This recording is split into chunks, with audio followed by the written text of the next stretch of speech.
Good morning. Welcome. It may not be a morning for you, but hello. Welcome to the last in the series of prayer looking at Elijah. I might have said that last time, but I forgot the last bit. And I think that is quite interesting about me, because I think I'm very much drawn to encounter with God and not the consequences of that encounter.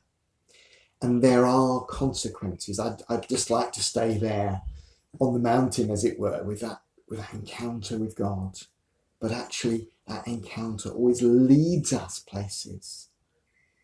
And that leading is really important. So let me read you the last part of the passage, which is a sort of an abbreviated version of the story. I sort of condensed it for the purposes of this meditation that I wrote some years ago. The Lord said, "Elijah, you can go back to the desert near Damascus. And when you get there, appoint Hazael to be king of Syria. Then appoint Jehu, son of Nimshi, to be king of Israel, and Elisha, son of Shaphat, to take your place as my prophet." So, Elijah's involved in some dramatic ministry on Carmel, exhausted, depressed. He's refreshed by God. He has to go on a journey, which we understand to be a journey of understanding of God. He comes to the mountain. He's in the cave. He has this experience of earthquake, wind and fire, and the still small voice, the leaf. Taking the poster away so I can't show it to you again.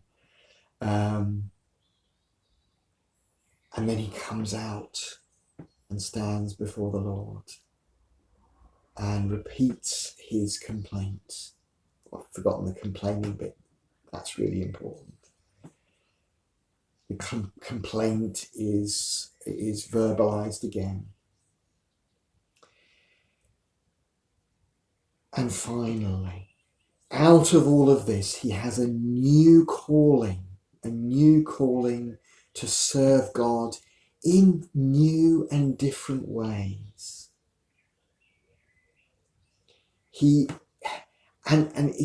a calling to be involved in politics. I think small p politics, not party politics, but what he does has political repercussions. He anoints, as they did in those days, Hazael to be king of Syria.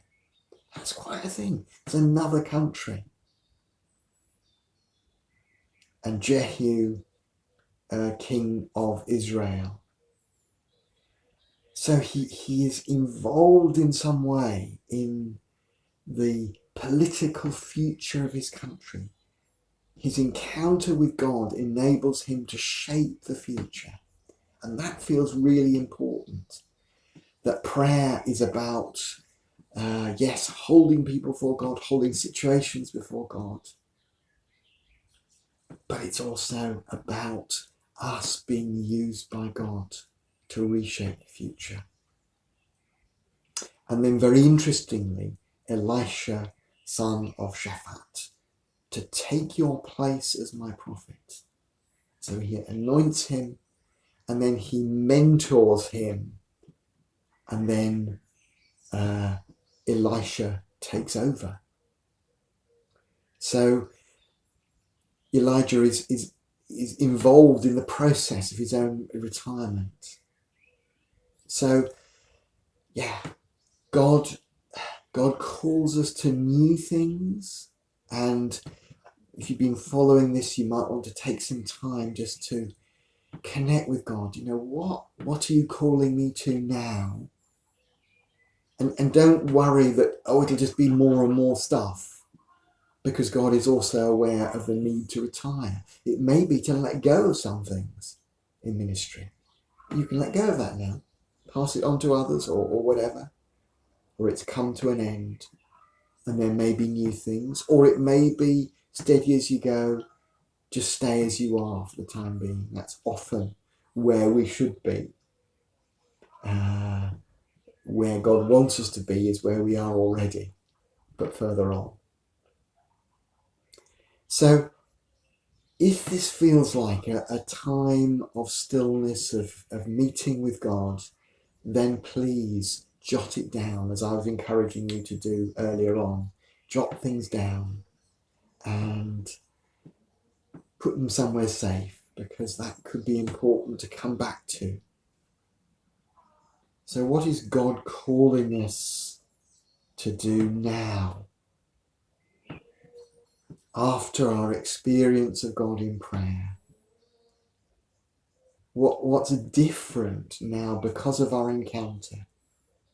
Somehow things were different, even though God doesn't address Elijah's complaint, but somehow things are different. What's different? Record that. I've written down here, hold on to the words that God whispers into your heart. And that is very much how it is with prayer. God doesn't speak loudly. We need the stillness so that we can listen to his whisper. But hold on to the things that he whispers into your heart. And treasure those things. And stay with them so that God can work them out into the new future that he has for you.